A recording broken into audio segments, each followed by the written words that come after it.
Okay, people. So we have a new Shark Tale, right? A new Shark Tale that has just dropped on Prime Video. It is called No Way Up. It is directed by Claudio Fäh, written by Andy Mayson. The film is produced by Annalise Davis, Andy Mayson. It's executive produced by David Brierley, Will Clark, Christelle Cannon, Molly Connors, Christian Debney, Jonathan Harmon, Steve Giley, Andrew Mann, Daniel O'Reilly, Mike Rungal, Andrea Scarso, Carl Shepard, and Peter Touche. Andy Gray took care of the music. Andrew Roger is on cinematography. It's edited by Adam Reich. Matthew Button is on production design. Art direction is Daniela Faggio. Set decoration, we have Kate McRae and Francesca Mori. Elizabeth Healy was on costume design. Okay, so the cast. We've got Ava, played by Sophie McIntosh. Her bodyguard, Brandon, is played by the great Colm Meaney. We have got Ava's boyfriend, Jed, played by Jeremias Amoore. There is Jed's friend, Kyle, played by Will Attenborough. Then we've got Mandy, right, aka Nana, played by Phyllis Logan. Her husband, Hank, played by James Carroll Jordan. And their granddaughter, Rosa, played by Grace Nettle. We then have got Danilo, played by Manuel Pacific. He's one of the cabin crew. His colleague, Madison, played by Peppijna Dalli. We also have the pilots, Liam, played by Scott Coker, and Eli, played by David Samaritan. A couple of the passengers were played by David J. Biscoe and Lee Byford. So yeah, that was that's the cast, the gist of the film. Characters from very different backgrounds are thrown together when the plane they're traveling on crashes into the Pacific Ocean. When the airliner comes to rest perilously close to the edge of a ravine, with the surviving passengers and crew trapped in an air pocket, a nightmare fight for survival ensues, with the air supply running out and dangers creeping in from all sides. Oh dear. Oh dear, oh dear, oh dear. Right now, this film, right, it's kind of like your typical creature, thriller, essentially. Any film that you can think of where there's, whether it be a crocodile, an alligator, a shark, I know what other animals, like, well, we had a few lion ones, haven't we? Beast, prey. You know what I mean? Just anyone where there's an animal. It kind of plays out like this, We do get this weird beginning, right? As the opening credits are going, we're underwater and we're just seeing all of these things float by and blah, blah, blah. And then we see a woman, like, go in the water. And you're wondering what's happening. And then suddenly her eyes open and she looks like she's screaming. And then that's it. Right. Then we've got Brandon waking up, look like out of a dream. So you're like, is she connected to him? What's happening? Now, we do find out who that was, but there's no real context behind what actually happened, right? So it does feel a bit pointless. That whole thing feels a bit pointless. I don't know whether they filmed more, because otherwise you just had this woman have to fall in water for no real reason, right? Because we could have cut that scene, right? It's only a few seconds, but there's nothing extra, nothing that, helps you go, okay. And although, right, you kind of assume that is behind a lot of a character's fears and hesitations, it's never really played to, right? And I think that's a big thing that kind of goes throughout this film, right? Like, you have Brandon. So he wakes up from this bad dream and he's living in a trailer. Then we see him go to work. We find out he's a bodyguard, right? He's a bodyguard for Ava. Her dad is a politician, and, he's got a bodyguard for his daughter. Makes sense, right? Obviously. But again, he mentions something, right, that's kind of connected to the woman, but you still don't really get a whole lot of other stuff on Brandon, right? We do like the character development is very light. We get a little sprinkle, little sprinks, but that's it.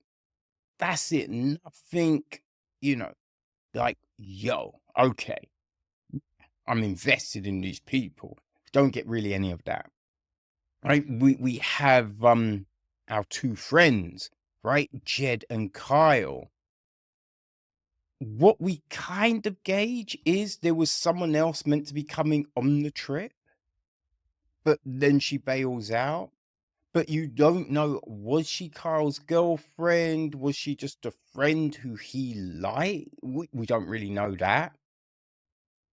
What we do get is we get this sense that maybe Kyle doesn't like Ava, right? There is a weird dynamic, and it's weird to the point where, like, if you were going on that trip with them, you'd be like, yo, you need to sort this shit out, otherwise I'm not even coming, because I can't deal with this for fucking 2 weeks or however long this trip is gonna be, right? It's weird no one says anything, because it's just irritating.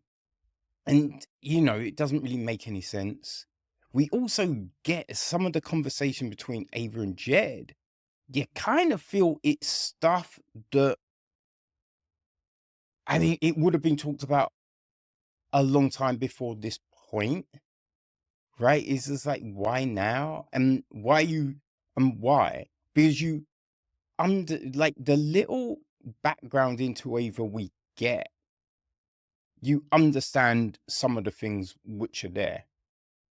So you'd assume, being a boyfriend, Jed would know this. So it's just like, why bring this stuff up, right? Why hearken on to these points? It doesn't make any sense. And when you've got, Hank, Mandy, and Rosa, it is, to say it doesn't really feel like, a granddaughter and her grandparents. It does, but what they have done essentially is go, what do we normally see? Right? Or what have we seen in the past in old films? Let's just copy that dynamic. You know what I mean? We don't get anything new or interesting. It's just, oh, grandpa, ooh, I used to do this back in the day. I mean, and all this stuff is just like, I mean, that's just, I didn't talk to my grandparents like that, right? I know some of my friends, they don't talk to their grandparents like that. It's just like, there are other conversations, there are other dynamics, but all we get is this, you know? All we get is this. I will also say Mr. Tibbs is really short fucking changed. Really short. Especially, you know what I mean? A certain scene, we're just like, wait, you're gonna, what? Mr. motherfucking Tibbs, come on. You know what I mean? But yeah, the flight attendants and all of that, it's pretty just people on the plane, you know? There's people on the plane. Like you understand with something like this, not everyone's gonna live. Not everyone's going to survive. You would kind of think more people probably would have. Right? It did feel there's a lot of things that felt very convenient. Right? You see certain aspects, certain attacks, certain things, you're like, I mean that's kind of worked out well, right? And then you have these parts where certain people meant to be mad professional, right? They're seasoned at what they do. No real precautions, right? No real agency. I mean, you're not checking your surroundings because you understand in the ocean, there are predators, there are things that could go wrong. So if you're a seasoned diver, there are things you're looking for, but we don't get that. We don't get that, which is like, huh.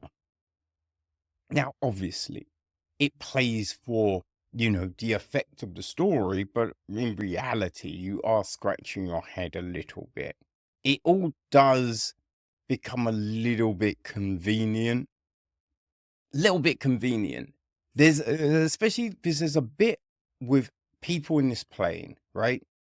And when we see who leaves first, and then we see something that goes down, and you're like, wait, but how? Because they're behind those other people. Huh? You know what I mean? You are scratching your head slightly. I don't know. I don't know. It was very odd. I mean, No Way Up is fine. It's very perfunctory. It's a kind of film that you will put on to pass the time, but you're not necessarily going to be talking about it after the fact. Like to be able to film something like this underwater, whether they did it in the actual sea or they used tanks in a pool, whatever. It is very impressive. Ain't gonna lie. It's impressive. Thinking, how did they create these sets? Did they actually use a real plane or did they just build something? Like, what did they do? All of those things is impressive. But the acting is fine. It's not, no one really stands out as if that was so incredible. There's certain roles where we really do not get much. I mean, the actor isn't given much to do, right? I think that's the thing. I think Colm Meaney does the most he can with Brandon. Sophie McIntosh again with Ava. Phyllis Logan and Carroll Jordan are fine as the grandparents. It is very, whatever. I mean, Jed and Kyle are the most irritating characters in this story. You know what I mean? I guess Will and Jeremias aren't really given much, So it's not saying they're bad or anything like that. It's just like, yeah, it is what it is. But listen, if you enjoyed Under Paris, you know what I mean? If you enjoyed The Last Breath, I think that was all our shark films, right? Oh, The Meg 2. Yeah, The Meg 2. I mean, If you've enjoyed these kind of shark stories, I think you will dig No Way Up. You know, if you didn't like those ones, No Way Up probably is not for you. But it is available right now on Prime Video. So you can make your choice. Do you want to swim with the fishes? Or have you got better things to do? You decide. No Way Up.